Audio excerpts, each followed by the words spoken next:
Assalamualaikum warahmatullahi wabarakatuh. Salam sejahtera bagi kita semuanya. Selamat malam, teman-teman semuanya.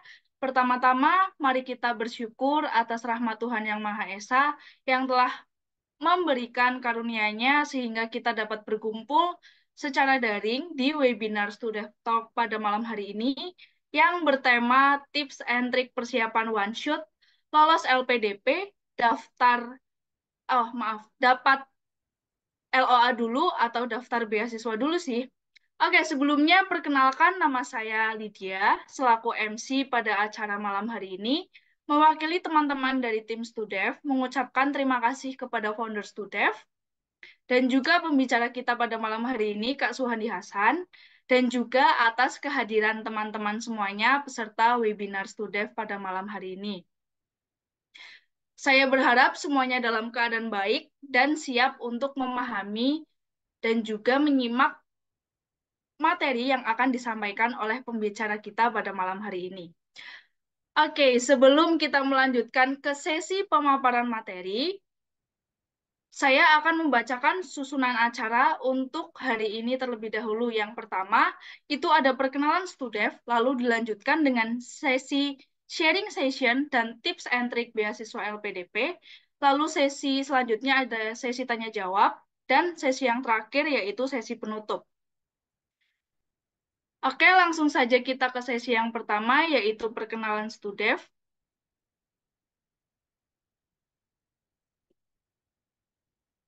Oke, jadi mungkin di sini beberapa teman-teman itu ada yang belum kenal dengan Studev. Jadi Studev itu merupakan platform kursus online yang akan membantu teman-teman untuk meraih cita-cita dan juga impian teman-teman untuk berkuliah di luar negeri. Selain itu, kami juga menyediakan beberapa layanan belajar seperti IELTS Group yang diadakan dalam dua program kelas. Yang pertama ada kelas weekend, itu dilaksanakan seminggu 2 kali selama 1 bulan, setiap hari Sabtu dan juga Minggu pada pukul 15.30 waktu Indonesia Barat, di mana kelas ini akan dimulai di tanggal 3 Februari tahun 2024 besok. Sedangkan untuk kelas IELTS Group weekday ini dilaksanakan sama juga seminggu 2 kali selama 1 bulan, setiap hari Selasa dan juga Jumat, pukul 19.30 waktu Indonesia Barat, dan kelas ini akan dimulai di tanggal 30 Januari tahun 2024. Lalu kita juga ada layanan bimbingan beasiswa grup nih teman-teman. Kelas ini itu dilaksanakan setiap hari Rabu dan juga Kamis di pukul 19.30 waktu Indonesia Barat, yang mana kelas ini akan dimulai di tanggal 14 Februari tahun 2024. Nah, buat teman-teman yang sekiranya, wah, aku hari Sabtu Minggu jam setengah 4 itu nggak bisa, Kak. Atau, aduh, aku hari Selasa dan Jumat jam setengah 8 itu juga nggak bisa, Kak. Aku ada belajar sendiri sama temen, aku mau hangout sama temen, ataupun apapun itu, tenang teman-teman, jangan khawatir, karena kami itu juga punya program IELTS Private Intensive, di mana teman-teman itu bisa um, belajar dengan tutor pilihan kami sesuai dengan jadwal yang teman-teman minta. Misal nih, ada siapa? Ada siapa tadi ya? Ada Kak Siti. Kak Siti misal minta, Kak, aku pengen ikut tutor belajar IELTS di Studev, itu setiap hari Senin, Selasa, Rabu, tapi pagi jam 9 gitu. Bisa nggak ya, Kak? Oh, bisa banget. Bisa, teman-teman. Nanti kalian tinggal hubungin admin kami, mau ikut kelas apa, jadwalnya gimana, itu bisa banget. Nanti kita carikan tutor yang sesuai dengan permintaan teman-teman gitu. Oke, untuk informasi lebih lanjut, teman-teman bisa hubungin admin kami ya, yang akan dijawab di jam kerja kami dari jam 9 pagi hingga jam 18.00 waktu Indonesia Barat. Oke, sekarang kita memasuki ke acara inti nih teman-teman. Tapi sebelumnya izinkan saya untuk memperkenalkan pembicara kita pada malam hari ini. Beliau merupakan awardee beasiswa LPDP Program Afirmasi Beasiswa Indonesia Timur tahun 2019. Nama Suhandi Hasan, asal Ambon, Maluku Tengah, pengalaman profesional, Project Officer for Personal Development Program di Human Initiative Maluku, Field Education Consultant di PT Ruang Raya Indonesia, dan juga merupakan IELTS tutor di PT Sinar Edukasi Nusantara atau STUDEP.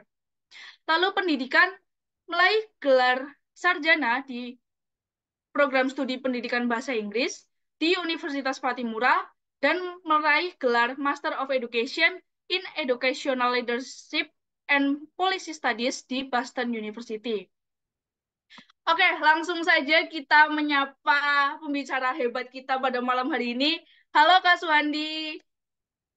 Halo Kak Lydia, Assalamualaikum, selamat malam. Terima Selamat kasih malam sudah Kak. mengundang. Iya, bagaimana kabarnya Kak? Alhamdulillah, not that bad. Kabarnya baik. Alhamdulillah. Oke, baik. Langsung saja, Kak. Bisa langsung memaparkan materi dan juga sharing bersama dengan teman-teman di sini. Waktu dan tempat kami persilahkan. Baik. Oke, saya ada. Hai teman-teman, Assalamualaikum. Terima kasih sudah hadir di sini bersama saya. Oh iya Kak, aku punya slide. Oke, ya. Terima kasih sudah dibantu untuk share screen ya.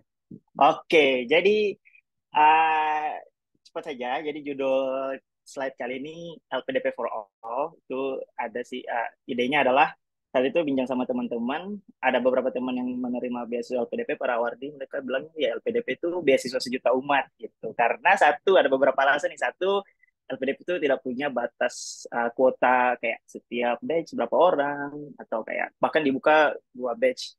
Bahkan saking LPDP ini untuk semua orang, itu LPDP punya beberapa skema nih yang nanti kita akan bahas. Ya, tidak detail, tapi saya harap teman-teman nanti bisa bertanya lebih dalam di Q&A. Tuh. Nah, next Kak Lydia. Nah, di sini kita juga akan bahas tip and trick. Nah, uh, sekarang ini kenapa kita harus lihat panduan? Karena jujur saja di LPDP itu hampir setiap tahun ada banyak sekali perubahan. Saya awal di 2019 untuk 2024 nanti mungkin ini sudah beberapa peraturannya sudah tidak apa ya tidak inline lagi dengan persyaratan saya waktu itu. Misalnya program LPDP saya itu afirmasi beasiswa Indonesia Timur, jadi itu khusus untuk Papua, Papua Barat, Maluku, Maluku Utara, dan NTT. Jadi memang skemanya itu untuk beasiswa untuk awardi, calon awardi yang berada di daerah situ yang sudah menetap atau menetap selama 20 tahun atau lahir di situ saat itu. Nah, tetapi singkat cerita, saat 2 tahun lalu beasiswa Indonesia Timur atau program BIT ini akhirnya dihentikan atau dilebur menjadi program afirmasi. Nah, dulu itu kota Ambon, kota kelahiran saya itu tidak masuk dalam program afirmasi. Makanya saya mendaftar melalui beasiswa BIT gitu. Nah, untuk teman-teman, saya rasa itu teman-teman bisa apply di beberapa program sekaligus atau beberapa skema di LPDP. Misalnya yang lolos bidik misi bisa mengikuti beasiswa prestasi gitu ya, melalui jalur prestasi. Atau yang punya prestasi olahraga juga bisa gitu. Jadi kalau saya itu irisannya beasiswa Indonesia Timur sama beasiswa afirmasi saat itu. Cuman yang lebih menguntungkan buat saya dari segi administrasi saat itu adalah beasiswa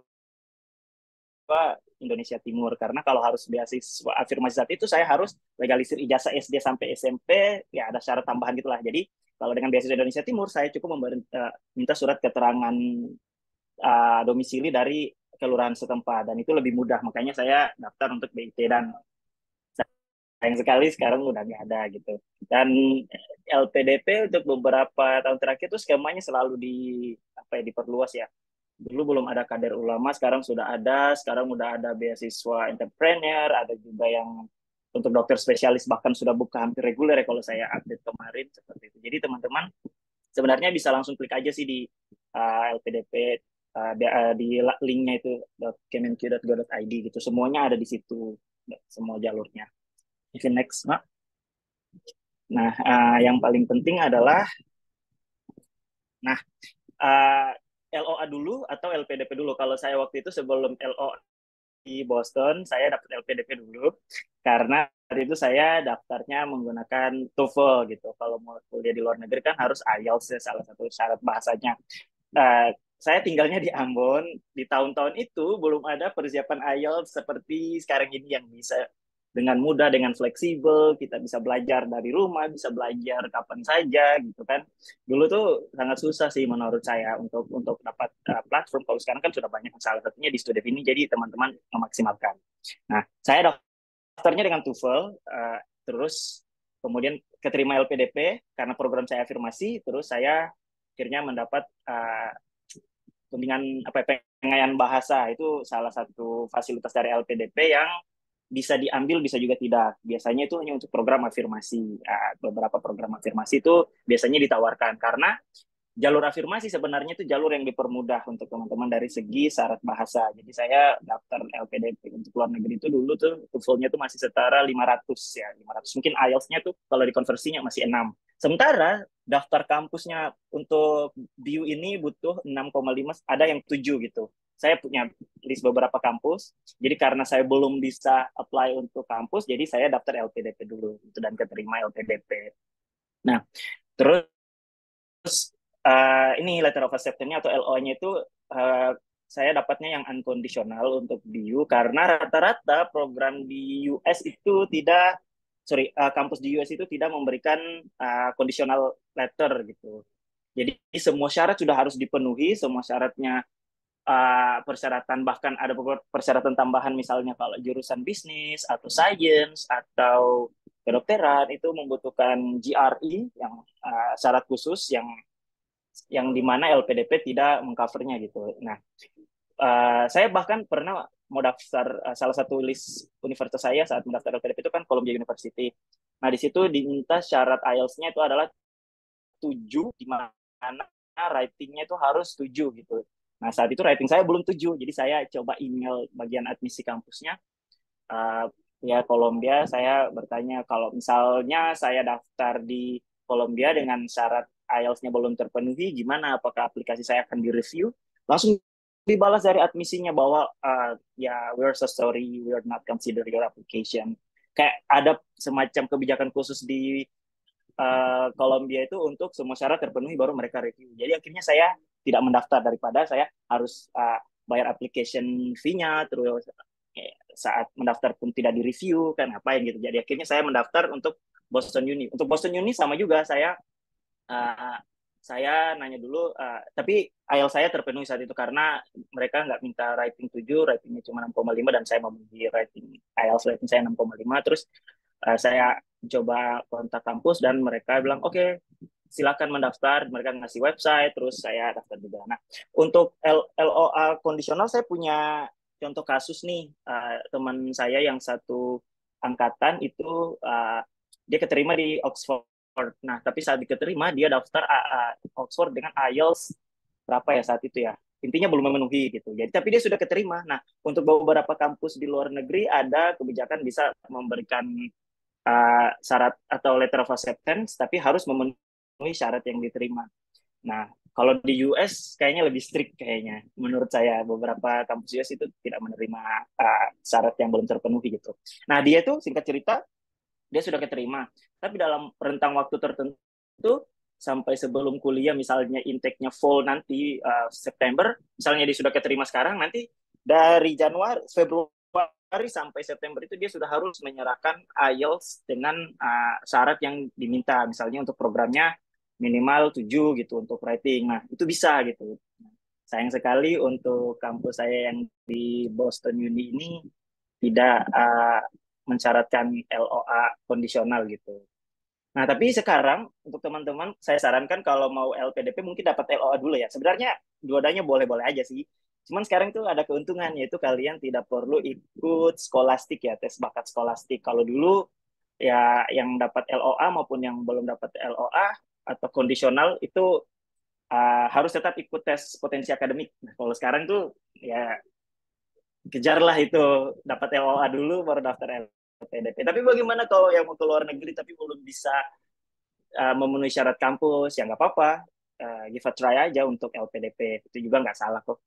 Jadi mau LOA dulu atau LPDP dulu itu tergantung persiapan teman-teman dan tergantung kondisi teman-teman saat ini gitu. Kalau saat ini memang dirasa sudah bisa dapat LOA, justru lebih bagus karena bisa skip salah satu apa ya, step dari pendaftaran LPDP, yaitu bakat skolastik tersebut gitu. Baik, Kak, next. Oke, nah untuk selanjutnya itu saya akan bahas tentang hal-hal yang perlu diperhatikan ya saat mendaftar LPDP. Next, Kak. Yang pertama itu perhatikan skemanya ya, skema beasiswanya. Karena tadi di LPDP itu ada program reguler, ada program afirmasi maupun targeted. Nah, pastikan teman-teman selalu update dengan buku panduan pendaftaran beasiswa gitu. Dan itu semua bisa diakses di uh, websitenya LPDP. Nah, untuk afirmasi ini pun ada beberapa program-programnya gitu. Jadi saat kita masuk di websitenya, terus ada beberapa pilihan. Pastikan teman-teman membaca dengan saksama ya. Dan kira-kira saat ini saya itu lebih eligible untuk daftar program apa gitu.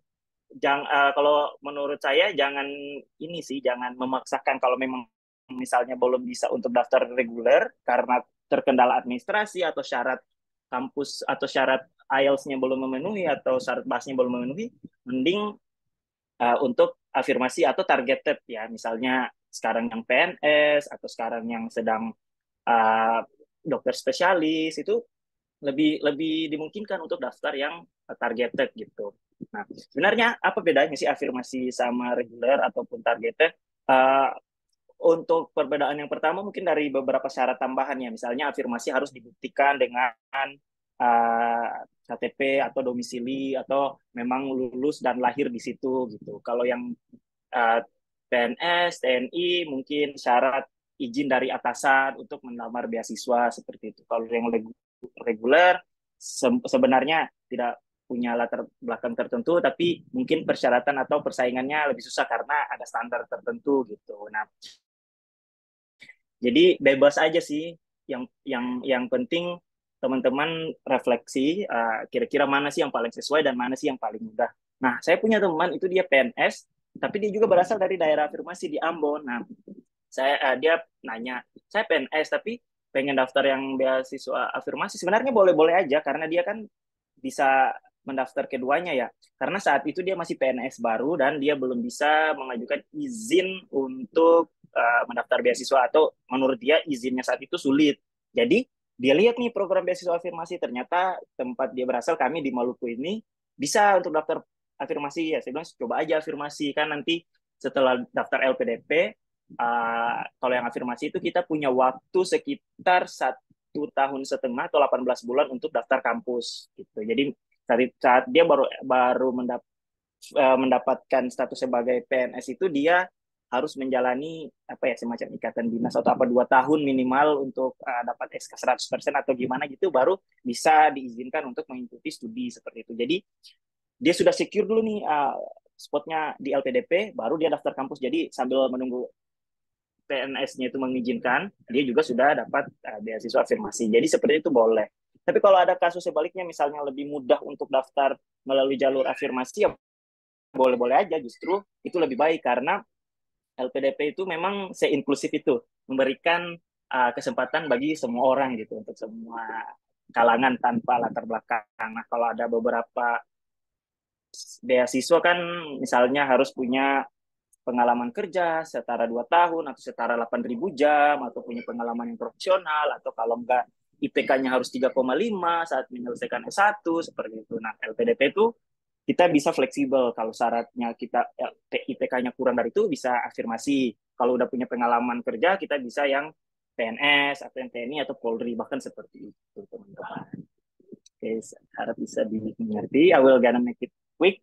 Next, Kak. Nah, ini beberapa hal yang saya rangkum sih dari website juga, dari pengalaman pribadi juga. Ternyata di LPDP itu yang pertama yang harus kita ingat itu harus mempunyai rencana studi yang jelas. Maksudnya saat kita menulis esai, pada zaman saya 2019-2020 itu esai itu masih mungkin sebatas syarat administrasi ya, karena beberapa saat di interview itu ada yang mengulik soal esai, ada juga yang bertanya tentang integritas kemampuan diri gitu. Kayak karena saya ngambilnya luar negeri, saat itu interviewnya itu ada tes apa ya, nasionalisme gitu. Jadi ada dua sesi yang paralel. Jadi yang satu tentang LPDP-nya sendiri, yang satunya tentang nasionalisme, dan itu dari TNI saat itu. Nah, saat menulis esai saat itu saya jujur aja agak serampangan sih. Yang penting syarat administrasinya terpenuhi. Kalau nanti saat wawancara interviewernya nanya soal esai baru saya jelasin gitu. Tapi belakangan 2 tahun terakhir atau paling nggak batch kemarin saya mendapat beberapa ini ya, berdiskusi dengan teman-teman yang lolos maupun yang belum lolos, katanya saat interview itu lebih dikulik esainya gitu. Oh, jadi seberapa misalnya rencana studi kamu ini berkontribusi ke Indonesia itu dalam rangka apa? Misalnya kayak tesis kamu apa, terus apa relevansinya atau dampaknya untuk Indonesia. Makanya untuk rencana studi pastikan risetnya itu jelas. Misalnya ada kebutuhan Indonesia. Misalnya kalau jurusan saya kan pendidikan, S1 pendidikan. Nah, sebenarnya SSI itu masih tentang pendidikan, tapi saya lebih fokus ke kebijakan pendidikan gitu. Nah, saya isu utamanya adalah saat itu terjadi pergantian kurikulum. Mungkin sampai sekarang masih terjadi pergantian kurikulum. Jadi saya mengambil isu itu dan saya masukkan di esai.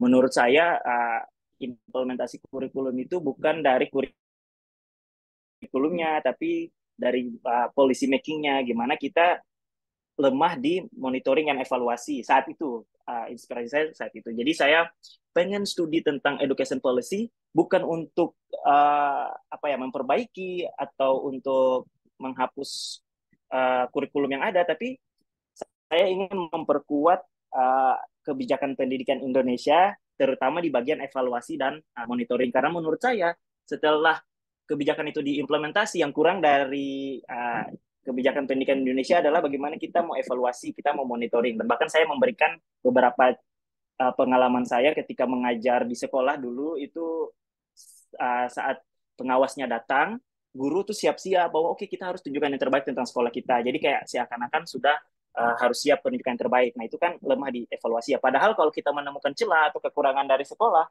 itu kan lebih bagus ya buat uh, masukan kebijakan pendidikan ke depan gitu. Jadi saya melihatnya hal seperti itu. Jadi terus yang ingin saya lakukan setelah studi yaitu saya ya ingin menjadi bagian dari Kementerian Pendidikan ataupun dari dinas pendidikan setempat. Salah satunya itu saya juga masukkan pengen jadi dosen kalau diberikan kesempatan, tapi saya mengelaborasinya bahwa dosen itu kan butuh timeline ya, waktunya belum tepat. Dan saya setidaknya saat nulis rencana studi yang pertama itu rencana kontribusi saya itu saya bagi atas 3 ya, jangka pendek, jangka menengah, dan jangka panjang seperti itu. Terus tentukan tujuan kampus dan jurusan. Nah, ini juga sangat penting. Kalau saya tidak mau mendiskreditkan dalam negeri maupun luar negeri, tapi penting sekali kita riset tentang kampus. Tidak hanya kampus itu akreditasi A, ranking nomor berapa di dunia, atau spesifikasinya apa, tapi kita bisa riset tentang mata kuliah di dalamnya, silabusnya apa, terus mata kuliah yang mendukung untuk saya karir ke depannya itu apa, atau kita juga bisa riset, oh di kampus yang saya tuju ini ada language center atau kayak ada research center yang mana setelah saya lulus, saya keterima di kampus itu, mungkin saya akan berusaha untuk masuk dan menjadi bagian dari riset center itu. Harapannya adalah bisa memperdalam atau memperkuat kapasitas saya di bidang riset seperti itu. Nah, jadi jangan, menurut saya jangan simply overfight kayak oke, kampus ini A, misalnya di Indonesia akreditasi A, ranking nomor 1, terus tapi kulik lebih detail apa sih jurusan kampus yang relevan. Terus sorry, dia juga itu harus align atau sejalan dengan career goals kita ke depan gitu. Nah, terus yang ketiga ya rencana kontribusi untuk Indonesia. Nah, beasiswa LPDP ini kan uh, ya kita tahu sendiri lah, beasiswa LPDP ini dikelola oleh dananya dari masyarakat sendiri, melalui pajak, melalui ya, APBN, melalui beberapa sumbangan terkait tidak mengikat seperti itu. Jadi harapannya sih mereka memberikan kesempatan untuk kuliah ini, dan kita sebagai awardi itu dijadikan investasi masa depannya. Jadi untuk Indonesia yang lebih baik. Nah, maka dari itu salah satu poinnya itu adalah rencana kontribusi. Nah, kontribusi untuk pembangunan Indonesia itu tidak hanya dari tempat kita bekerja atau tempat atau hal-hal yang sudah kita lakukan misalnya volunteer activity itu semuanya bisa gitu. Jadi kita bisa visikan bahwa rencana terbesar saya bahkan hal yang sebesar pengen jadi menteri pendidikan atau pengen jadi bagian dari Kemdikbud itu boleh-boleh saja tapi make sure bahwa kontribusi itu dia uh, jelas gitu punya step-step yang jelas atau kalau enggak kayak tadi rencana kontribusi saya itu dibagi atas tiga tuh jangka pendek, jangka menengah dan jangka panjang. Jangka pendeknya setelah lulus saya akan kembali ke Indonesia terus melanjutkan apa yang sudah ada misalnya saat ini saya tergabung dalam komunitas apa gitu saya setelah balik saya ingin kembali ke komunitas itu dan berusaha untuk expanding community itu atau memperluas atau ya dengan ilmu dan pengalaman yang dipelajari atau yang kedua saya juga ingin menjadi peneliti. Saya bahkan sebut institusinya, misalnya Semeru Institute atau The Rice Research Center seperti itu, atau mungkin PSPK yang memang pengen jadi bagian dari NGO, meskipun NGO, tapi mereka punya kontribusi terhadap pendidikan. Dan yang terakhir, saya pengen menjadi bagian akademisi atau dosen. Dan tiga-tiganya sebenarnya boleh-boleh saja kita taruh dalam motivation letter atau esai beasiswa. Yang penting rencananya itu rencana kontribusinya itu jelas seperti itu. Selanjutnya Kak. Nah, uh, selanjutnya itu kita harus paham betul cara pandang beasiswa. Misalnya LPDP itu menitik beratkan pada tiga nilai ya integritas, nasionalisme, dan kontribusi. Nah, um, beberapa teman itu saat wawancara ditanya kenapa sih LPDP harus menerima kamu dan kenapa kamu harus mendaftar beasiswa LPDP. Ada yang menjawabnya gini, oh ya saya orangnya seperti ini dan itu sejalan dengan nilai-nilai LPDP yang integritas, nasionalisme dan kontribusi. Nah menurut saya itu harus dibalik. Jadi kita menyandarkan nilai kita ke nilai beasiswa. Misalnya saya melihat Pak bahwa beasiswa LPDP ini memberikan akses kontribusi yang seluas-luasnya kepada penerimanya untuk bagaimana untuk membangun Indonesia yang lebih baik. Dan saya melihat itu sejalan dengan apa yang sudah saya lakukan. Saya adalah bagian dari komunitas A, program kami saat ini dan tujuan kami saat ini untuk ini, misalnya kayak gitu. Dan saya melihat itu sejalan dengan nilai LPDP. Dan kemudian juga integritas, saya juga percaya bahwa saya adalah orang yang seperti ini dan itu bisa sejalan dengan nilai LPDP. Jadi di balik kita pendekatannya adalah kita nilai kita yang sejalan dengan nilai LPDP. Bukan kayak ya kita orang yang berintegritas dan itu sejalan dengan LPDP walaupun sama saja tapi the way of delivering-nya itu harus kita flip ya, harus kita balikan gitu. Jadi LPDP-nya itu yang lebih besar baru kita sebagai calon awardee-nya itu yang mengikuti nilai tersebut. Kalau menurut saya waktu ditanya pun saya menjawabnya seperti itu.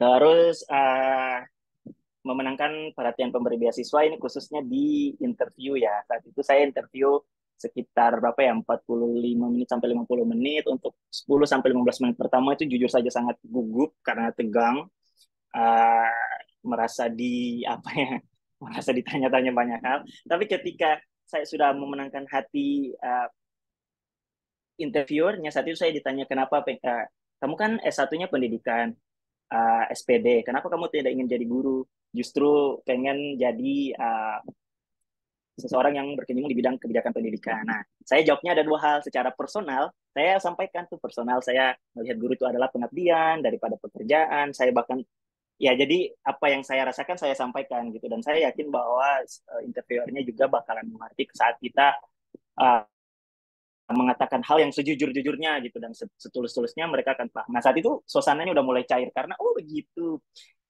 Terus saya juga membangun apa ya atmosfer yang lebih friendly. Jadi menurut saya begitu Pak. Kalau menurut Bapak gimana gitu. Jadi saya langsung nyeletuk aja gitu. Jadi biar saat interview itu tidak ada gap antara dia yang interview, terus aku yang interview itu kayak ada gap. Saya yang harus tanya selalu. Tapi coba kita membangun atmosfer yang lebih friendly gitu. Dan tentu saja bikin pencitraan seolah-olah ya jangan seolah-olah ya, tapi memang harus bahwa kita itu pantas mendapatkan beasiswa LPDP karena beasiswa LPDP itu inklusif gitu. Jadi waktu itu saya ditanya nih, kenapa LPDP, kenapa pengen daftar beasiswa LPDP? Saya sampaikan 3 hal, mungkin bisa berguna buat teman-teman.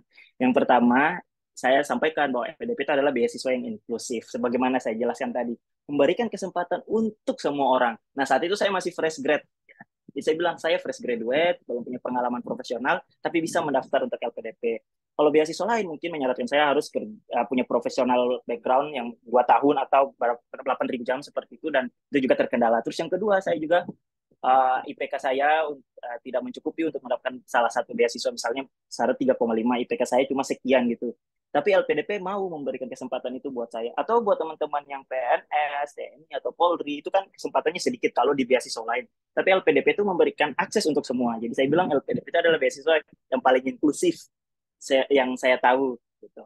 Terus yang kedua, saya bilang juga LPDP itu saya tahu dari mana dananya, dikelola oleh siapa, dan diperuntukkan untuk apa saya tahu. Jadi saya lebih bisa bertanggung jawab dengan dana yang saya dapatkan setelah menjadi award di LPDP.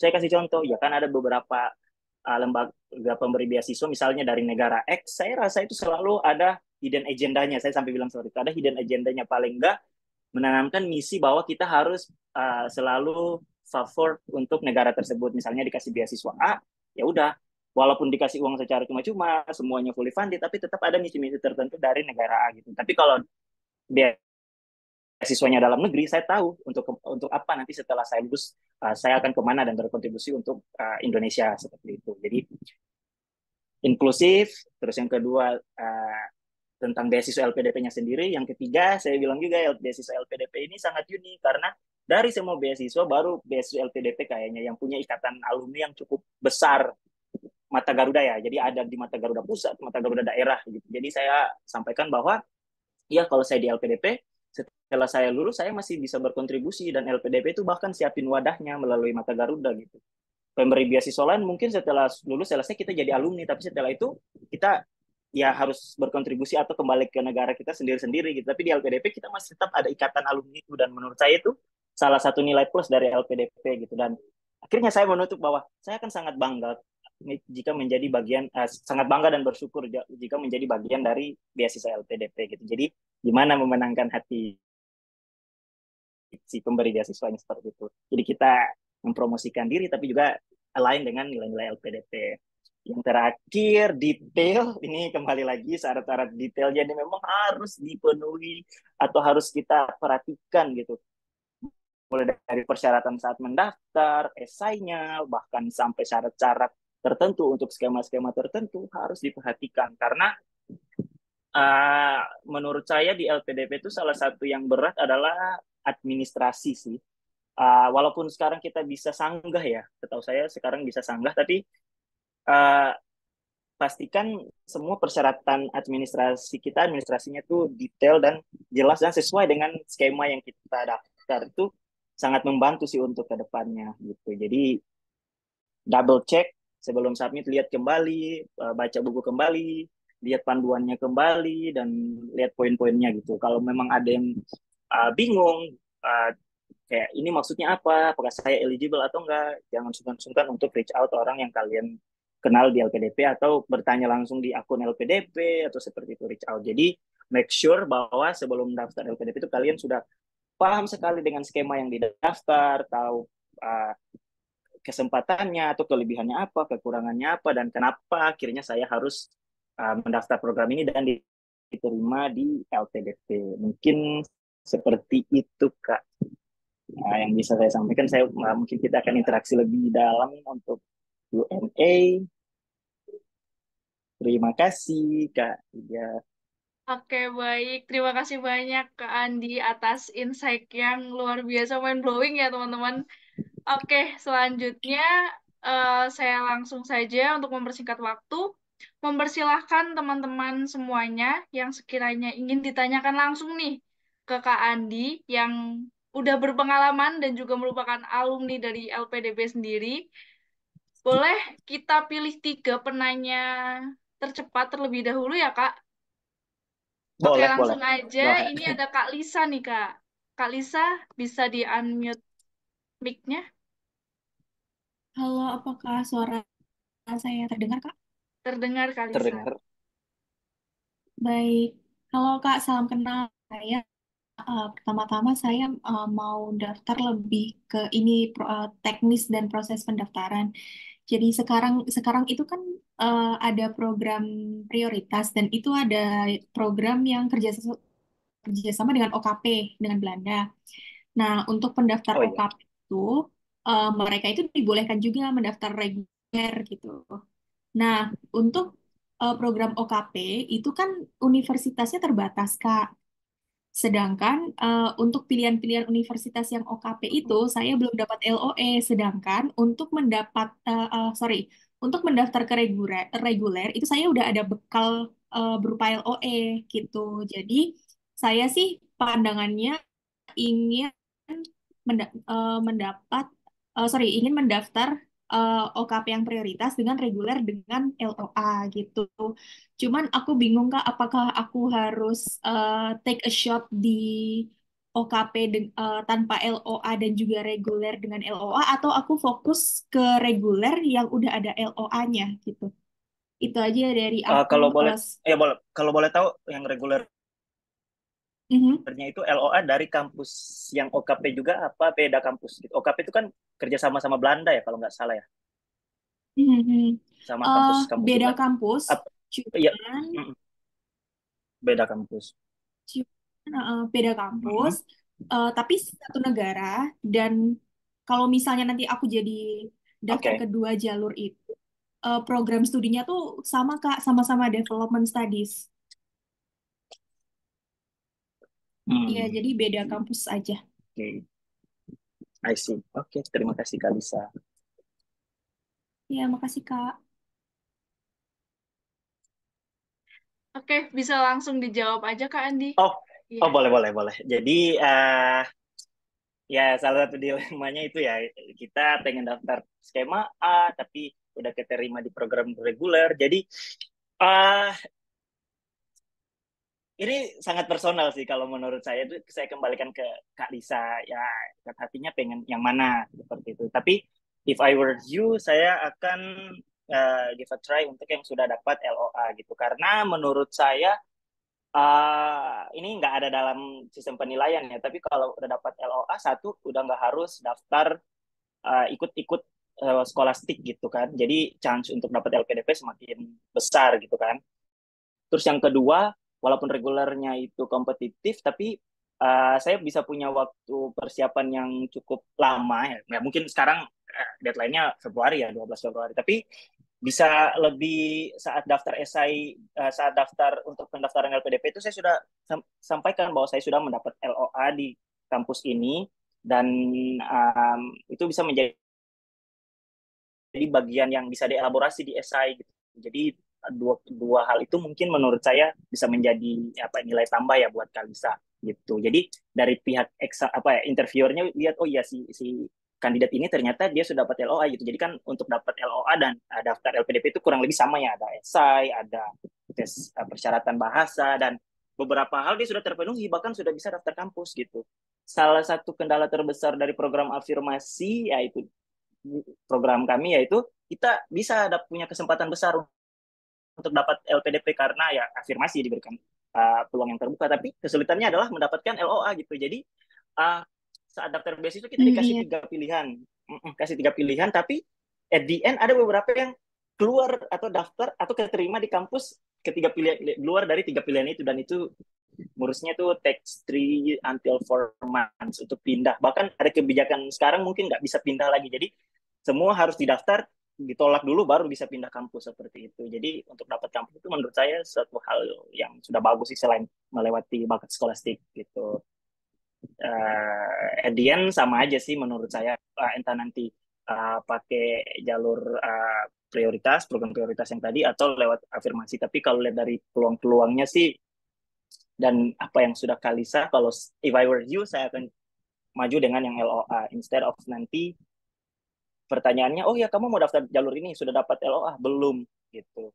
Apa yang mau dilakukan untuk dapat LOA gitu? Kayak ada menimbulkan pertanyaan tambahan gitu sih menurut saya. Semoga bisa apa ya, dipahami seperti itu. Oh, oke. Berarti walaupun saya bisa daftar dua jalur di tahap yang sama, berarti lebih mending fokus ke yang ada LOE-nya aja ya, Kak? Betul, kalau menurut saya seperti itu. Tapi saya kembalikan ke Kak Lisa, lihat peluangnya mana Iya. yang lebih besar seperti itu, atau kata hatinya seperti itu. Oke. Oke, Kak. Terima kasih. Ya, sama-sama. Good Oke, luck. baik. Dari Kalisa sudah cukup menjawab, Kak. Udah, thank you, Kak. Oke, sama-sama. Selanjutnya ada Kak Tri Yuniarti nih, Kak. Silakan Kak Tri Yuniarti. Halo, halo. Iya, Halo, halo ya, halo Kak. Kak. Oke. Gini Kak, aku kan misalnya nih, aku mau fokus untuk pendaftaran yang LOA. Nah, di situ kan pasti ketika kita daftar apply ke universitas itu ada biaya administrasi ya biasanya ya. Apakah itu akan Betul, diganti oleh pihak LPDP kalau misalnya kita keterima? Karena kan biasanya kalau kita daftar LOA itu nggak cuma satu universitas, tapi beberapa. Nah, kemudian nanti jeda waktu pas kita daftar ulang itu gimana ya Kak? Kan tiap universitas punya batas daftar tanggal daftar betul. ulangnya misalnya gitu. Padahal kita belum dapat LPDP-nya misal. Nah, PDP-nya, betul, betul. ya maaf ya agak banyak. Terus Boleh, boleh. selanjutnya itu kalau udah diterima, biasanya kan kita misalnya beberapa cerita saya pernah dengar ada yang dapat 5 LOE atau sekian. Kalau udah diterima terus ternyata kita pas apply LPDP itu gagal, berarti kan eh, eh, semua LOE itu akan hangus. Apakah Hmm, kita akan di blacklist ya Kak? Misalnya kita akan daftar untuk untuk tahun selanjutnya pas LPDP itu dari univ tersebut gitu. Sama satu lagi pas interview, apakah kalau kita daftarnya di luar negeri itu full of English atau enggak? Gitu. oke. Maaf ya banyak kan. Boleh, boleh. Saya jawab satu-satu. Yang pertama, untuk LOA, ya, dari semua kampus yang didaftar, LPDP hanya akan mengganti kampus yang kita kuliah. Misalnya saya daftar Boston, Stanford, dan yada yada yada. LPDP hanya mengganti application fee-nya untuk yang Boston gitu. Tapi kalau di US itu ada beberapa yang bisa free wave. Jadi kita daftar nggak usah bayar gitu. Jadi ada syarat-syaratnya gitu. Bilang aja, ada teman saya tuh bahkan dapat daftar 2 kampus free wave karena bilang saya dari first generation students. Itu saya orang pertama yang melanjutkan kuliah bahkan di luar negeri gitu. Jadi ada beberapa rules kampus itu yang bisa free LOA seperti itu. Terus misalnya tadi udah keterima LPDP, terus belum keterima LPDP, terus udah dapat 5 LOA dan gagal, apakah di blacklist? Uh, untuk kampus saya nggak tahu apakah di blacklist atau enggak, tapi ini sejalan dengan pertanyaan yang kedua tadi. Kalau di kampus itu kita bisa mengajukan penundaan atau defer ya, defernya itu bisa setahun gitu. Saya pernah defer dari salah satu kampus saya, dan saya keterima itu 2020 pandemi, saat itu harus kuliah. Nah, saya sudah keterima di salah satu kampus, tapi kampus itu belum bisa, saya belum bisa ke sana karena mereka masih belum buka border saat itu. Terus saya nanya ke LPDP, saya udah harus kuliah, tapi LPDP tidak mengizinkan karena LPDP harus kuliahnya onsite. Saat itu tawaran dari kampus tersebut adalah 1 semester itu remote learning dulu, tapi karena perbedaan zona waktu dan lain-lain, terus LPDP juga harus ke sana. Akhirnya saya mengajukan defernya itu bisa setahun. Jadi kalau udah keterima misalnya di periode sekarang ini spring, kita bisa defer sampai Januari tahun depan 2025 gitu. Dan kalau untuk tanya apakah di blacklist dari kampus, saya nggak tahu. Itu kebijakan kampusnya itu berbeda-beda. Yang udah diterima tapi nggak secure seat-nya itu berbeda-beda. Uh, kampus itu tadi kan nanya berapa lama sih kita mau secure seat. Jadi setelah kita menerima LOA, udah bayar daftar terima LOA, kalau di BIU itu 3 bulan kita harus bayar 250 dan nanti itu diganti LPDP itu untuk menunjukkan bahwa oke kita akan kuliah di sini gitu, dan itu non refundable jadi nggak diganti gitu.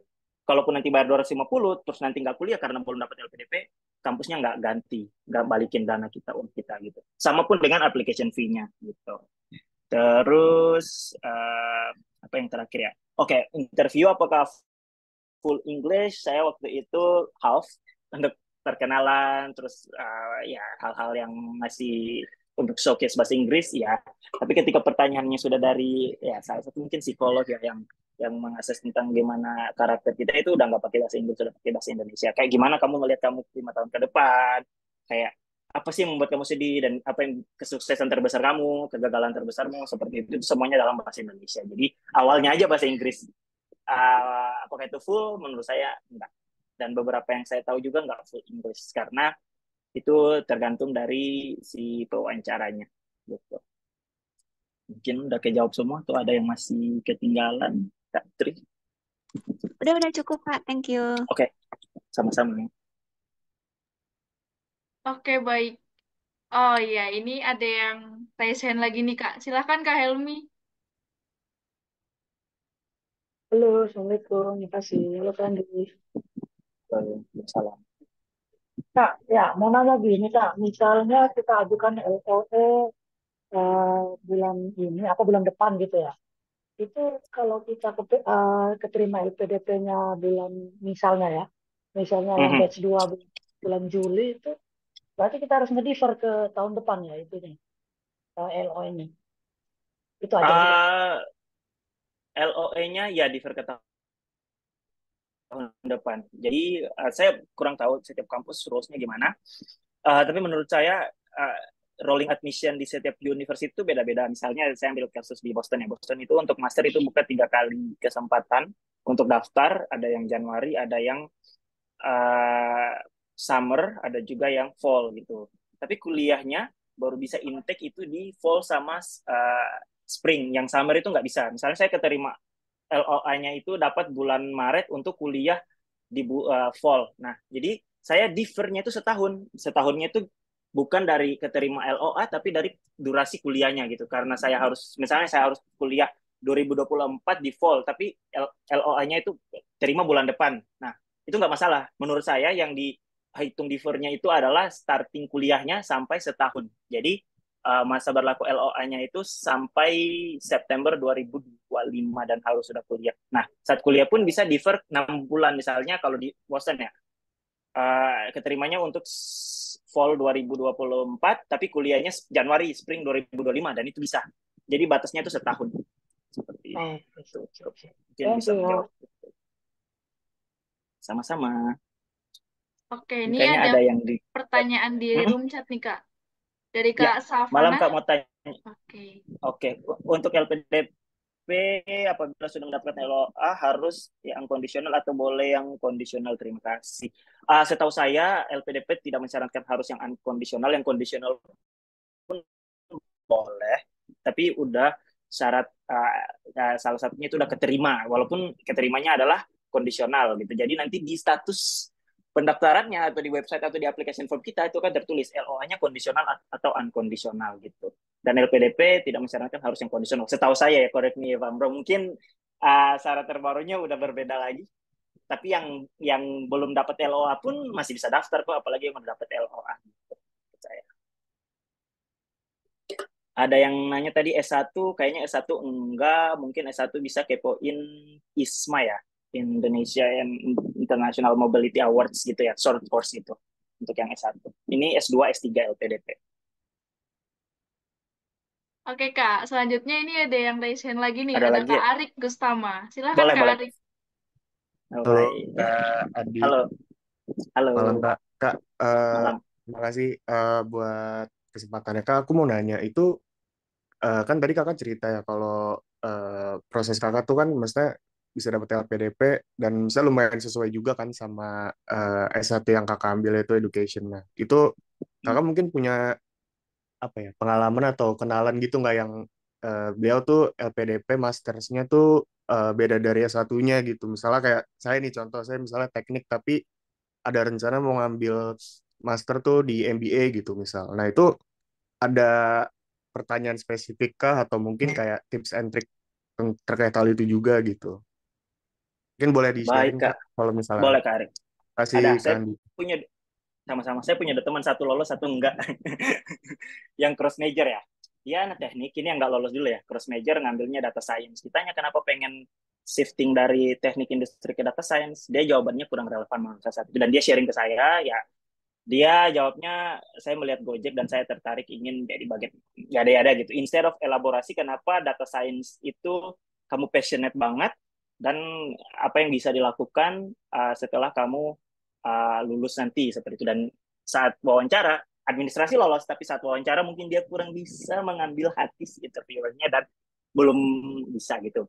Karena mungkin juga salah satu interviewernya itu kebetulan saja sangat apa ya, mungkin bidangnya di data science dan dia kurang ngena gitu dan belum lolos gitu. Ada juga kok yang lolos dari cross major, saya lupa, tapi dia uh, di pendidikan dan satunya bukan pendidikan kalau nggak salah gitu. Sebaliknya ya. Tapi dia buktikan dengan ini pengalaman kerja gitu. Misalnya nih tadi S1-nya teknik ya, mau ngambil bisnis misalnya.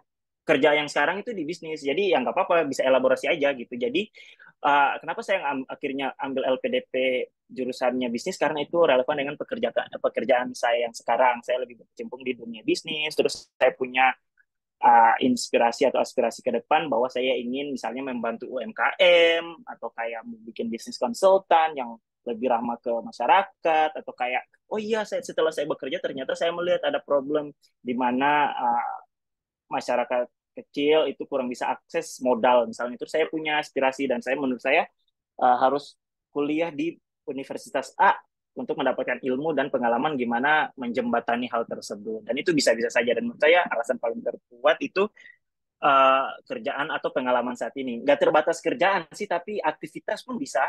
Yang kerjaan yang profesional, aktivitas pun bisa. Tapi kalau misalnya mau elaborasi hanya untuk passion, terus kayak saya merasa S1 saya salah jurusan dan saya lebih passionate S2-nya di bisnis, uh, cari semacam apa ya, bukti nyata bahwa ya saya benar-benar bisa kuliah di jurusan S2 ini dan bisa berkontribusi seperti itu. Jadi menurut saya sih seperti itu. Oke, Mudah-mudahan Kak Adi. bisa menjawab Berarti ya Kak. intinya, Ya, oke. Berarti intinya sebenarnya kita bisa elaborate gitu ya. Nah, ini betul, dan sama. mempertanggungjawabkan. Oke, oke, thank you Kak Adi. Sama mungkin pertanyaan lagi Kak. Nah, itu misal gini Kak, kalau kasusnya let's say dia dapat LOE dulu, baru disuruh cari kampus kan sama LPDP let's say gitu. Nah, misal eh, keresahan orang tersebut nih, misal let's say dia tuh punya plan untuk belajar di masters yang subjeknya tuh sespesifik itu dan misalnya cuma dipenuhi oleh mungkin satu atau dua kampus dan ternyata dalam keberjalanannya let's say gak dapet LOE-nya. Nah, itu apakah dari LPDP sebenarnya memperbolehkan kita daftar kampus yang lain, maksudnya di luar dari essay atau cerita yang kita apa ya istilahnya kita ceritakan lah gitu ke Kita LPDP gitu. Ada nggak sih kasus kayak gitu? Nah, kalau misalnya ada tuh gimana gitu? kasus seperti itu mungkin nggak ada, karena kalau sudah LOA kita harus cerita kenapa saya harus kuliah di kampus tersebut, kenapa harus LPDP mengizinkan saya kuliah di kampus tersebut. Mungkin syaratnya sekarang itu lebih ketat ya. Kalau dulu itu bisa pindah-pindah kampus, kayak misalnya dikasih kesempatan 3 kampus, terus kita harus betul-betul riset. Kayak saya 3 kampus, tapi karena ada salah satu alasan, satu dan lain hal, akhirnya saya pindah ke Boston Uni misalnya gitu. Dan Boston Uni di luar list kampus saya.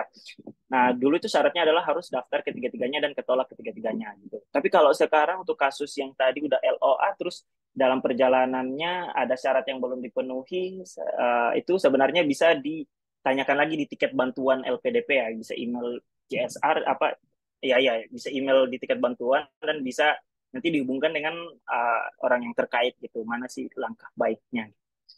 Uh, Sebelum daftar LPDP juga itu pastikan bahwa ada beberapa mata kuliah misalnya matrikulasi, misalnya kayak daftar di Stanford untuk jurusan Education Policy, itu harus Econ sama Math mata kuliahnya itu harus dipenuhi dulu. Dan kalau saya belum penuhi, saya harus ngambil mata kuliah itu, dan itu bayar LPDP, dan itu harus pribadi. Misalnya satu course-nya itu bisa 3.000, kalau 2 course berarti $6.000, dan $6.000 itu nggak dibayar LPDP. Jadi pastikan untuk dapat LOA itu betul-betul yang sesuai dengan misalnya kalau afirmasi itu jurusan atau kampus yang terdaftar di bidang afirmasi atau yang reguler gitu.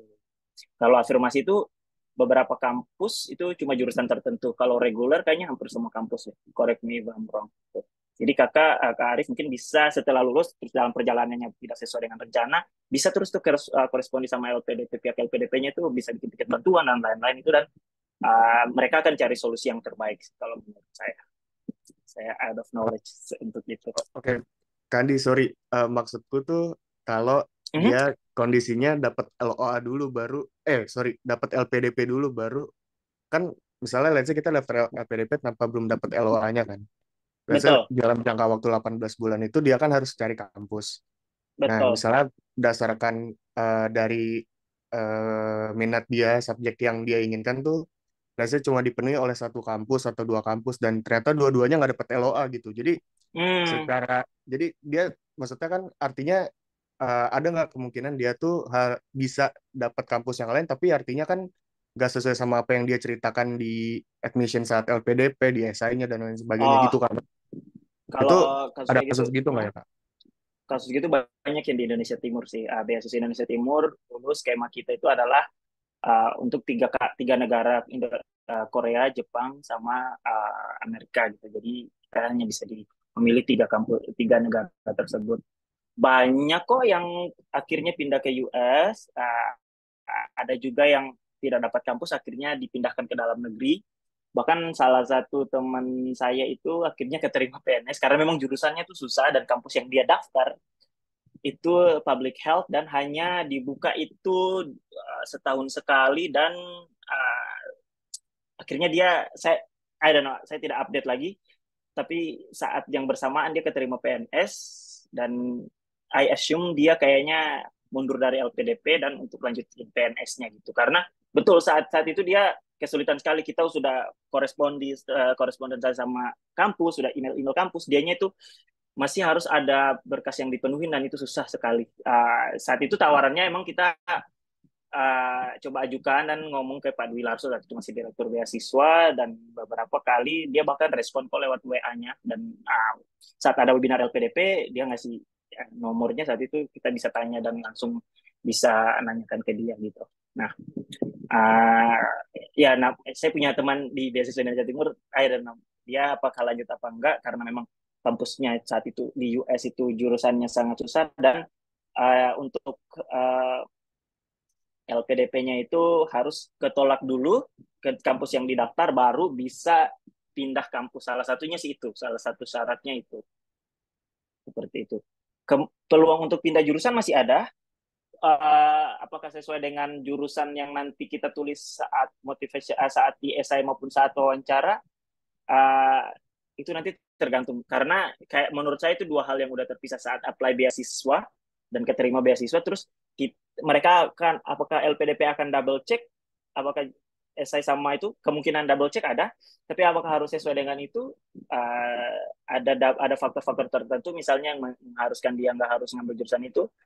Saya rasa itu nggak sebutin spesifik di buku panduan, tapi bisa dikomunikasikan lewat tadi CSR-nya, LPDP, dan mungkin Pak Dwi Larso langsung yang direktur beasiswa. Karena itu by case gitu, kasusnya sangat sangat jarang. Seperti itu. Oke. Noted, Kak Andi. Terima kasih, Kak, buat Ya, informasinya. Kak. sama-sama. Oke Kak, selanjutnya kita move ke room chat dulu nih Kak. Ada pertanyaan dari Kak Fatwa Oh, Dwi Hidayat. Kak Fatwa mana sih? Oke, untuk fresh graduate belum ada pengalaman kerja dan lain-lain, apakah mungkin bisa langsung BPK? Untuk persiapan lebih fokus IELTS dulu apa gimana kalau fresh grad, mohon sarannya. Saya fresh grad, tapi ya saya setuju untuk uh, persiapan dulu syarat beasiswa dan lain-lain, itu saya setuju. Tapi saat fresh grad itu juga bukan berarti kita peluangnya kecil untuk lolos LPDP, tapi kita bisa elaborasi apa yang sudah dilakukan saat kuliah, misalnya gabung BEM atau komunitas atau apapun itu, pernah menangkan lomba dan lain-lain. Tapi yang harus ditekankan adalah kenapa lanjut S2 ini matters buat kamu gitu. Kalau saya dulu ditanya kenapa lanjut S2, saya jawabannya itu dua, personal sama profesional. Personal itu saya bilang di keluarga saya itu ada semacam nilai bahwa raih pendidikan setinggi mungkin itu selalu jadi bagian dari keluarga saya, apapun keterbatasan biaya, keterbatasan lain-lain. Nah, itu secara personal gitu, dan orang tua saya selalu mendukung hal tersebut. Secara profesional saya melihat bahwa untuk melanjutkan S2 ini membuka saya kesempatan untuk berkarir atau peluang karir yang lebih baik ke depannya, seperti itu. Jadi dengan jawaban tersebut saya coba meyakinkan interviewernya bahwa walaupun fresh grad belum ada pengalaman, saya melihat bahwa urgensi untuk lanjut S2 ini ada gitu. Persiapan lebih fokus ke IELTS, bisa Kak Fatwa diagnose mana kira-kira yang masih belum memenuhi syarat atau mana yang pengen dikejar biar memenuhi syarat, boleh. Apakah IELTS-nya, apakah esainya, apakah persiapan dokumen-dokumen yang lain, itu boleh-boleh saja sih. Yang penting urgensi untuk lanjut S2 itu apa. Berapa lama waktu mengubah LOA kondisional menjadi LOA kondisional ketika IELTS sudah tercapai, itu tergantung masing-masing kampus. Ada yang bisa 3 bulan, ada yang 6 bulan, dan itu tergantung korespondensi atau saat kalian nanya ke bagian admisi kampus seperti itu. Saya nggak bisa bilang harus 1 bulan, harus 2 bulan, tapi biasanya syaratnya itu langsung dari kampus. Oke, berhubung tertulisnya LOA unconditional ya. Oke, terima kasih Kak Salvan. Alright. Bertanya interview online atau offline. Saat itu saya offline, onsite, dan kayaknya yang terakhir sebelum pandemi. Karena saya keterima LPDP itu 2019 dan 2020 Maret pandemi dan lain-lain harus redirection saat itu. Yang offline, jujur saja saya belum tahu. Kalau background panelisnya terdiri kemungkinan 3. Satu orang dari LPDP, satu orang dari akademisi, dan satu orang dari psikolog atau orang yang betul bisa melihat karakter si penerima beasiswa itu sendiri.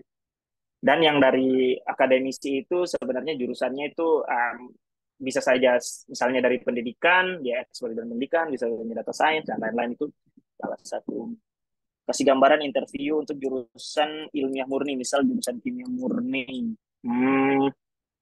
Mungkin akan ditanya tesisnya itu untuk apa dan seberapa bermanfaat tesisnya itu untuk pembangunan Indonesia ke depan. Nggak harus hal yang tinggi-tinggi bahwa dengan ilmu kimia saya akan bisa mengurai nuklir atau membuat potensi pertambangan di Indonesia lebih baik, tapi kayak hal sedekat dan sangat dekat dengan kehidupan sehari-hari pun bisa. Misalnya, ya I don't know, saya kurang tahu tentang kimia murni, tapi bisa di-relate sama dengan hal-hal yang terdekat. Misalnya dengan tesis saya atau dengan ini tuh bisa membantu masyarakat atau orang-orang biar jauh lebih baik lagi gitu. Sorry Kak Kurnia, itu nggak terlalu paham. Apakah kampus yang kita pilih harus sama antara 1 dan 3 pilihan beasiswa dan dokter reguler dalam negeri, pilihan beasiswa dokter reguler dalam negeri? Apakah kampus yang kita pilih harus sama antara 1, 2, 3 pada pilih? Kampusnya nggak harus sama. Dokter ya, aku nggak tahu sih kalau dokter ya. Tapi untuk master itu kampusnya nggak harus sama, jurusannya pun nggak harus sama, tapi relevan gitu. Kayak misalnya di Boston itu Educational Leadership and Policy, di Stanford namanya Education Policy and Education Policy, di Columbia Educational Policy and Social Studies, di Boston College Educational Policy and Administrative Study gitu-gitu. Tapi ada highlight dari setiap jurusannya itu. Apakah harus sama untuk dokter reguler? Saya nggak tahu Kak. Bisa mungkin dilihat di panduannya. Waktu interview, karena kakak memilih program untuk Indonesia Timur, maka kan relevan ya untuk membahas mengenai inklusif. Tapi kalau saya daftar reguler, bagaimana cara relevan berbicara tentang inklusif? Terima kasih. Inklusif yang saya maksud itu bukan hanya di programnya, tapi bukan karena memang saya di Indonesia Timur terus saya bilang inklusif, tapi inklusif itu artinya saya menjual atau menjunjung tinggi LPDP bahwa ya LPDP memberikan kesempatan untuk semua gitu. Ya saya bisa daftar di Indonesia Timur, bisa daftar afirmasi, kalau saya PNS bisa daftar PNS. Nah untuk reguler gimana caranya kita bicara tentang inklusif ya? Ya dari LPDP-nya aja memang udah inklusif sih, karena buka berbagai macam skema untuk calon awardinya bisa tempuh gitu dan yang sesuai dengan kemampuan dia saat mendaftar. Seperti itu. Selamat malam Kak Jintanya, Major S1 saya desain, Major S2 misalnya bisnis dan manajemen elaborate harus dipertanggungjawabkan. Nanti pengalaman yang dipunyai, pengalaman organisasi seasonal maupun prodi dan pengalaman yang kecilan, tapi sampai berhenti itu tidak bisa ya diceritakan. Karena kebetulan belum ada pengalaman bekerja di bidang profesional gitu, apalagi di bidang bisnis. Oke, jadi kalau memang belum ada pengalaman, belum ada kerja, terus akhirnya harus bangkrut, tapi saat menguraikan di esainya itu kenapa misal bisnis dan manajemen itu menjadi penting untuk kamu secara personal dan untuk karir goals-nya atau untuk kontribusi. Misalnya nih, saya mau ngambil bisnis dan manajemen tapi fokus ke UMKM. Saya rasa itu sangat penting karena salah satu Indonesia juga kan lagi gencar-gencarnya nih memberikan apa kemajuan untuk UMKM dan lain-lain. Nah, punya aspirasi di situ saya rasa bagus. Misalnya setelah lulus saya pengen uh, membuka semacam penguatan UMKM melalui apa, misalnya konsultan atau hukum atau apapun itulah. Tapi saya belum punya pengalaman, tapi saya melihat di kampus A ini ternyata ada program studi seperti itu dan saya tertarik itu. Nah, jadi cara rasionalisasinya adalah kemungkinan dengan kuliah saya bisa lebih berkontribusi untuk kemajuan UMKM misalnya gitu. Jadi intinya adalah mempunyai uh, semacam inspirasi untuk uh, bagaimana bisa berkontribusi seperti itu. Untuk apakah diutamakan IELTS atau TOEFL atau tergantung kampusnya. Untuk daftar LPDP semua bisa IELTS, TOEFL, Duolingo dan lain-lain pun bisa. Untuk kampus itu kembali ke kampus. Misalnya Stanford hanya menerima TOEFL IBT. Ya, waktu saya daftar itu juga hanya menerima TOEFL IBT. Beberapa kampus punya syarat tertentu. Apakah ada syarat kampus yang bisa menerima semua? Banyak. Yang bisa TOEFL, IELTS maupun Duolingo banyak. Kalau jurusan apa saja atau KKN tes GRE itu bisnis, MBA bisnis sih kalau di US pakai GRE, science untuk beberapa jurusan tertentu gitu bisa GRE. Kalau pendidikan nggak GRE ya setahu saya, tapi harus melalui WES itu semacam transkrip apa ya penyetaraan transkrip gitu ya. Jadi kita setara dengan mereka S1 S2 tapi itu bukan part of GRE sih. Apa yang harus dipersiapkan mendapatkan LOA, lihat persyaratan kampus, misalnya esai, syarat beasiswa, dan harus mendaftar sih untuk dapat LOA. Lihat di bagian kampus, tiap kampus admisinya beda-beda. Oke, untuk LPDP apakah pakai bahasa Indonesia, pakai bahasa Inggris? Kalau saya daftarnya pakai bahasa Inggris, esai saya. Tapi tidak mengharuskan bahasa Inggris, bisa bahasa Indonesia, bisa bahasa Inggris. Gitu. Oke, Mungkin baik, Kasiwi ya. Terakhir, Kak. Terakhir, Ya, penanya dari yang sudah di chat. Kasiwi. Kasiwi, Oke, terakhir. silahkan. Boleh. Oke, halo, selamat malam Kak Andi. Malam. Suaraku jelas nggak? Apa kurang kenceng ya? Jelas. Oke, Kak Andi aku mau nanya, aku kan udah graduate yang S1, terus sekarang aku ambil S1 lagi dengan major yang berbeda. Terus ini aku kan pengen daftar LPDP. Nah, itu kira-kira tuh aku harus, nanti kalau misalnya insya Allah diterima gitu, apakah aku harus mengundurkan diri yang S1 ku yang ongoing ini atau boleh sambil dikerjakan? Gimana? LPDP setahuku itu tidak mensyaratkan mahasiswanya ongoing untuk S2 ya. Jadi kalau udah keterima S2 baru daftar LPDP itu nggak bisa. Tapi untuk kasus Kak Siwi aku kurang tahu sih. Karena sekarang lagi ongoing S1 dan mendaftar LPDP. Iya, soalnya kalau dari aku udah baca buku panduannya ya, itu kalau secara aku baca secara singkat itu tidak secara lugas menyebutkan eh, apa namanya selain S2-nya gitu. Jadi hanya atas Betul, S2-nya kalau sedang masih ngambil S2 itu harus mengundurkan diri gitu. Nah, kalau betul. kasusku ini kan nggak disebutkan Iya, di buku oh, panduan gitu. betul. Lalu Aha, boleh aku tambahin lagi ya. Lalu kalau boleh. misalnya apa namanya, memang kok kasusnya seperti itu, berarti misalnya akan disamakan seperti yang uh, S2, berarti aku nggak ada masalah ya, maksudnya nggak harus mengundurkan diri dulu sebelum mendaftar ya. Correct me if I'm wrong, tapi kalau nggak ada di buku panduan yang kayaknya nggak apa-apa gitu.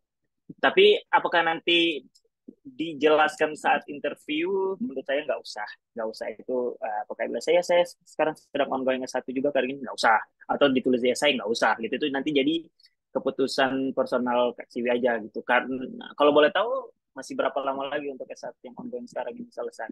Kalau misalnya masih lama mungkin bisa dipertimbangkan untuk apa ya membatalkan, tapi kalau udah dekat bisa dipertimbangkan untuk diselesaikan karena LPDP juga masih memberikan waktu untuk setelah lulus dapat LOA aku untuk beberapa program tertentu.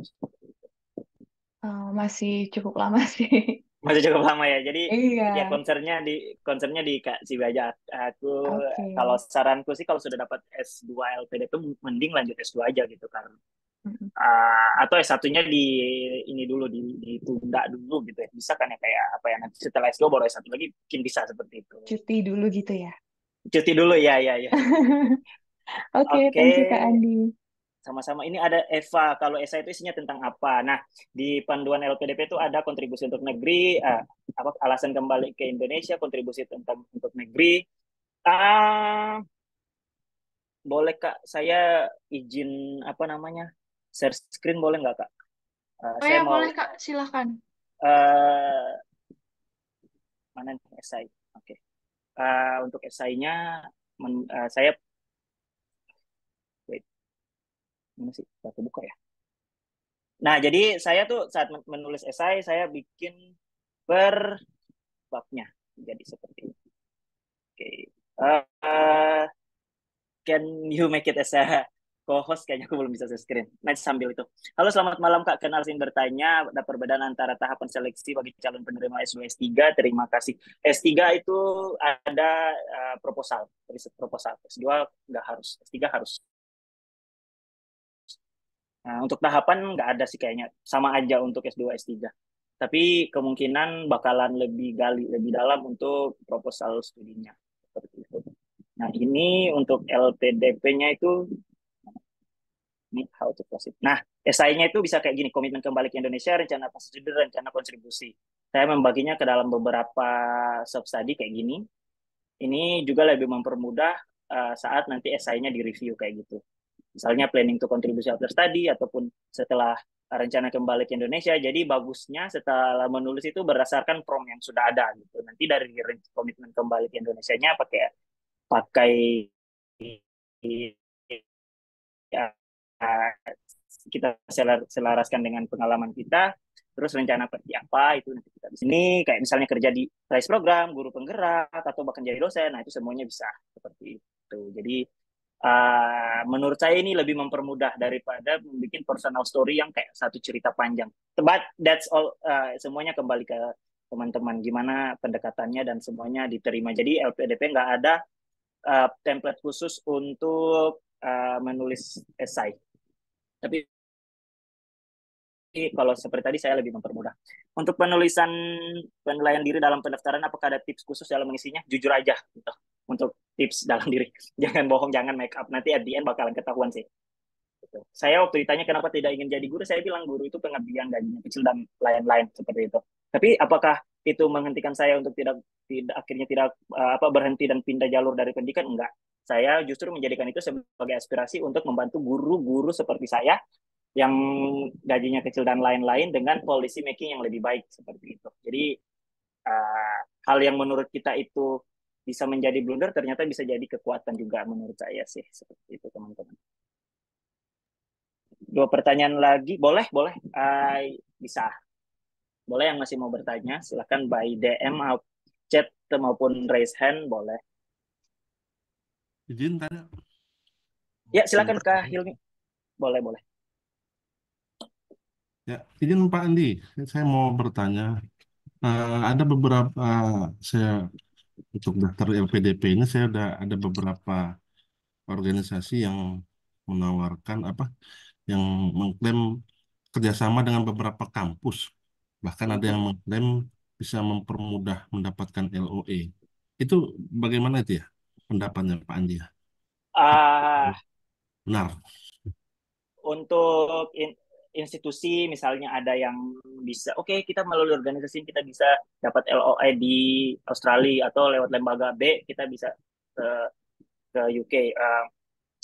Sebenarnya beberapa temanku ada yang seperti itu juga, mereka pakai jalan itu dan itu sebenarnya nggak masalah sih LPDP. Yang penting kampus yang didaftar saat LPDP itu sejalan dengan organisasi atau lembaga yang membantu itu. Setahu aku nggak ada masalah, LPDP nggak melarang kayak kita memakai itu. Tapi yang nggak ada, yang itu kalau misalnya saat pendaftaran itu membutuhkan biaya tambahan atau bayar tambahan ke mereka atau kayak gimana itu nggak dibayar LPDP. ada juga salah satu mekanismenya itu mereka kerjasama sih sebenarnya dengan kampus. Jadi ketika kampus tersebut mendapatkan siswa dari lembaga tersebut, mungkin ada semacam komisi yang dikasih ke lembaga tersebut. Dan untuk beberapa negara ada, dan di US itu kayaknya enggak, karena di US itu lebih mandiri, jadi kita yang harus daftar mandiri. Kalau ada pun lembaga ataupun kayak personal yang mau daftar untuk menawarkan diri seperti itu, mungkin mahasiswa S3 sih. Kalau S2 di US itu kayaknya lebih mandiri, S3 itu mungkin lebih dekat sama profesor atau tesis advisornya gitu. Seperti itu. Terima kasih Pak Andi. Ya, sama-sama, Kel.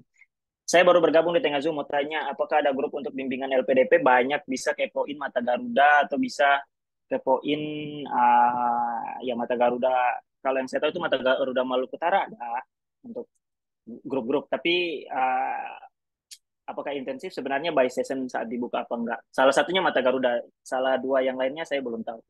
Gitu. Sharing pengalaman, tembus IELTS kok susah, butuh berapa kali tes buat minimal persyaratan beasiswa. Syarat beasiswanya sebenarnya IELTS-nya nggak terlalu tinggi, syarat kampusnya yang membuat IELTS itu tinggi. Kayak misalnya LPDP itu syarat IELTS-nya itu 6 dan 6,5 untuk luar negeri kalau nggak salah, dan menurut saya itu sudah sangat standar dari kampus. Kalau kampus itu bahkan jauh lebih tinggi, ada yang 7, bahkan punya syarat khusus writing nggak boleh di bawah 7 seperti itu. Kalau untuk berapa kali itu tergantung persiapan dan komitmen kakak sendiri, Kak Fatwa, untuk daftar IELTS atau persiapan diri buat IELTS. Dan menurut saya IELTS itu juga investasi waktu, uang, tenaga, dan lain-lain. Jadi kalau memang betul-betul pengen one shot atau one try untuk dapat IELTS, ya memang harus betul-betul diniatkan sih, Kak. Yang kedua, cari memang lembaga yang terpercaya dan bisa membantu untuk IELTS tidak salah satunya. Seperti itu. Oke, baik. Terima kasih banyak, Kak Andi. Ini sepertinya Sama-sama. teman-teman masih punya banyak pertanyaan ya. Kita, Boleh, boleh. Satu Kak Andi lagi, masih, oh iya, satu lagi silahkan. Kak. Boleh, Eh, boleh, boleh, boleh. Kalau tadi kan saya dengar Kak Suhandi itu punya tes IELTS-nya 6,5 ya Kak. Mm-mm, Nah, betul. pada saat masuk ke Boston University ada kendala nggak Kak? Pada awal-awal ya. Ceritain dong Kak. Yang kendala itu daftar Columbia karena minta syaratnya 7. Karena writing-nya, sementara IELTS saya yang writing itu baru cuma 6,5. Di Boston alhamdulillah nggak ada kendala. Karena saya sebelum daftar, saya tanya dulu nih, kondisi saya seperti ini. Apakah aplikasi saya bakalan di-review? Mereka bilang, iya boleh, give a try. Ya sudah, saya daftar gitu. Setelah saya daftar, 8 minggu itu di review, 2 bulan ya, 2 bulan di review, dan setelah itu dinyatakan lolos, dapat LOA. Saya sebenarnya udah dapat LOA sebelumnya di kampus yang lain sebelum Boston Uni. Di Boston Uni kemungkinan ya saat itu mungkin pandemi, mereka lagi butuh banyak mahasiswa, jadi saya merasa kayak blessing in disguise karena karena mereka mungkin lagi butuh mahasiswa, dan saya merasa application beasiswa saya itu kurang nendang gitu. Cuman I was trying to be honest aja. Jadi kayak saya ceritakan semua nih, pengalaman kerja, pengalaman mengabdi, pengalaman bahkan jadi guru, saya taruh di beasiswa. Dan saya nulisnya bahwa I will be forever thankful to be accepted as a Terriers. Terriers itu Terrier student. Terriers itu nama dari kampus tersebut. Jadi kayak saya udah, kalau di essay saya itu saya tulis semua riset tentang ada salah satu tulisan yang menurut saya menarik, dan kemudian kalau saya keterima di Boston juga saya pengen berdiskusi langsung dengan dosen ini karena saya pernah membaca tulisannya, dan saya tulis it will be it will be one of my dream comes true kalau saya bisa have a discuss dengan dia atau bahkan menjadi mahasiswanya saat kuliah. To be honest, untuk Boston Uni nggak ada kendala yang berarti yang mengharuskan saya untuk LOA kondisional atau kayak gimana-gimana, karena saat S2 itu nggak ada wawancara. Beda mungkin ceritanya kalau untuk daftar S3 karena harus interview di kampus selain interview LPDP gitu, Kak Shirley. Tapi pada masa pembelajarannya aman ya Kak? Bahasa Masa Inggris? pembelajarannya, to be honest, I got culture shock. Untuk 2 minggu itu saya nggak ngomong sampai lecture-nya, hey Andy, I wanna hear more from you in this discussion gitu. Oh, Jadi oke. karena saat datang itu Januari, masih salju, masih adaptasi cuaca dan lain-lain. Terus saat perkenalkan nama, saya langsung kayak lihat native student di sana itu memperkenalkan diri. Oh my, itu kayak langsung agak down sih. Saya langsung, ya my name is Andi Hasan, just call me Andy, that's all, I'm from Ambon, Indonesia. Terus kayak mau ngomong lagi udah merasa kayak, ih, bahasa Inggris saya paling nggak bagus seperti itu. Tapi saya di-encourage oleh dosen, "Hey Andy, I wanna hear more from you. I wanna hear more from you. Would you mind to give or more your opinion during the class?" And then setelah itu minggu ketiga baru saya bisa berpartisipasi dengan lancar. Jadi kayak oke, karena dosennya sudah sangat merangkul, why not gitu. Oke, nice story Kak, thank you. Ya, sama-sama. Mau tanya, Kak. Ya, Irya. Halo. Ya, Halo. mau itu boleh yang tadi Kakak share di esainya tuh boleh di-share ke kita nggak ya, Kak, buat biar bisa belajar gitu. Boleh di-share nggak, Kak? I'm sorry I called dan I'm so sorry Irya, karena itu ada personal story, ada personal inspiration, jadi kayak ada hal-hal juga yang menurut saya it's too personal and I don't want to share it. Tapi kalau secara garis besarnya saya bisa bantu untuk gimana sih menyusunnya gitu, esai untuk beasiswa maupun esai untuk lamar kampus gitu. Yang pertama perhatikan promptnya pertanyaannya apa, terus sesuaikan itu dan taruh semacam salah satu personal story di situ saya tulis I was grow up in the family like this. Misalnya ada cerita I'm so sorry but broken home I'm not, tapi kalau ada cerita broken home bisa ditaruh di situ, terus apa pelajaran yang bisa diambil, dan itu menurut saya powerful sih. Atau kayak saya pernah melihat one of my family dying of cancer and then I wanna be an expert in cancer, itu juga bisa jadikan hit untuk personal story-nya. Dan mungkin ya jadi menceritakan hal difficulties atau exclusion yang pernah dihadapi selama hidup, itu bisa menjadi nilai plus untuk esai kita sih.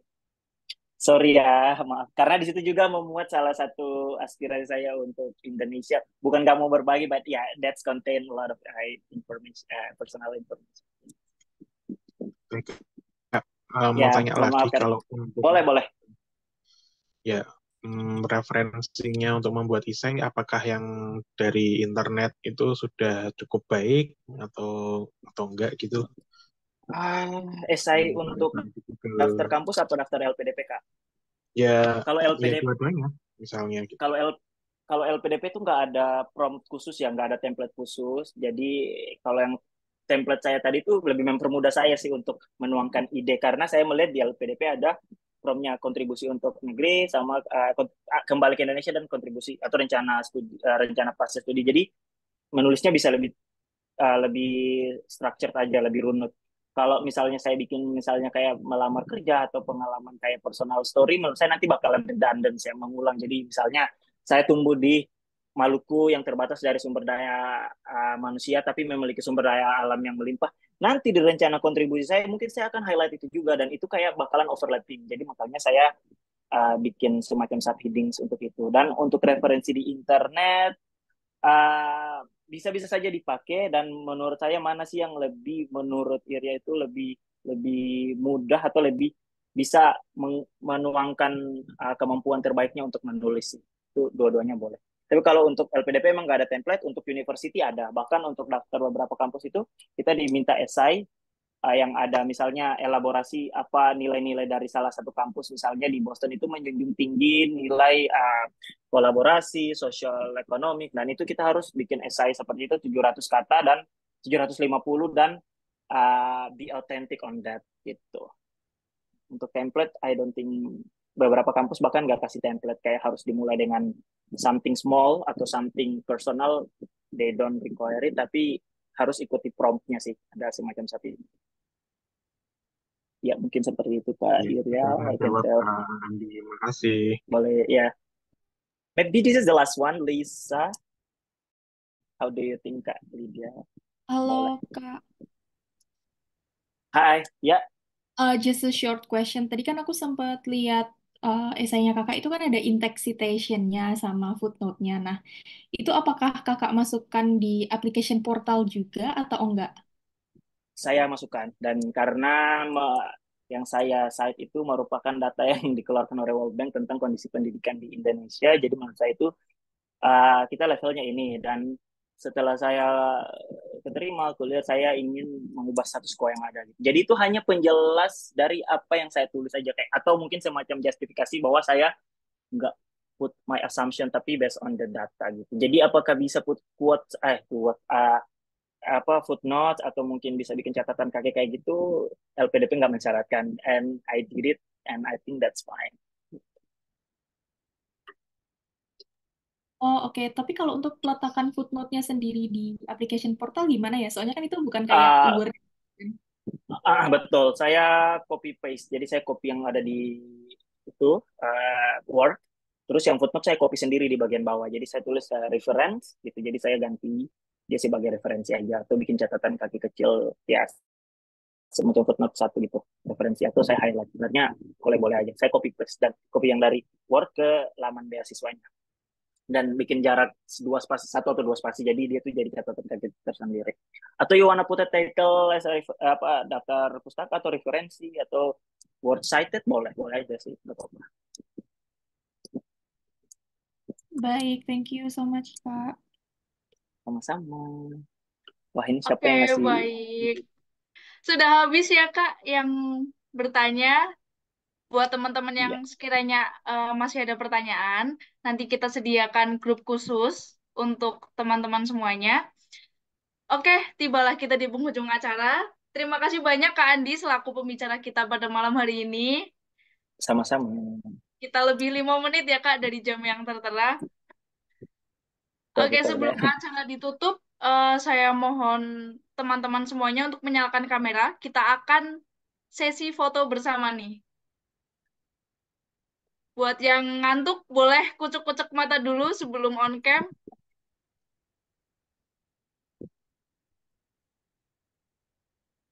Yuk, jangan lupa menggunakan virtual background ya, teman-teman. Oke, Kak Masih Admin. nggak bisa on cam, Kak. Oke, ya, nggak apa-apa, Kak. Nggak apa-apa. Teman-teman yang bisa on cam, boleh banget on cam. Yuk, masih dikit nih.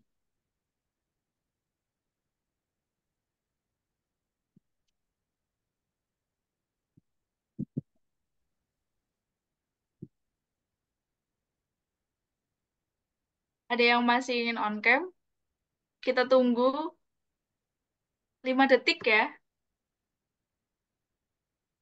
1, 2, 3, 4. Oke, Kak Admin. Kayaknya yang on cam segini aja, Kak. Bisa di SS langsung. Bergaya ya, teman-teman. 1, 2, 3. Oke, sekali lagi. 1, 2, 3. Oke, oke baik. Terima kasih teman-teman atas partisipasinya. Saya selaku MC dan juga tim dari Studef mengucapkan terima kasih atas kehadiran teman-teman semuanya, dan terima kasih banyak untuk Kak Suwandi Hasan yang telah Sama-sama. memaparkan materi dan sharing bersama kita pada malam hari ini. Sukses dan sehat selalu teman-teman. Sampai jumpa di Studef Talk selanjutnya. Selamat malam. Malam, bye-bye. Thank you. Sukses semuanya. Terima kasih, Kak. Terima kasih, Iya. Kak. Izin Terima live. kasih, Kak Andi. Terima kasih, Kak. Bye. Sama-sama. Terima kasih, Kak.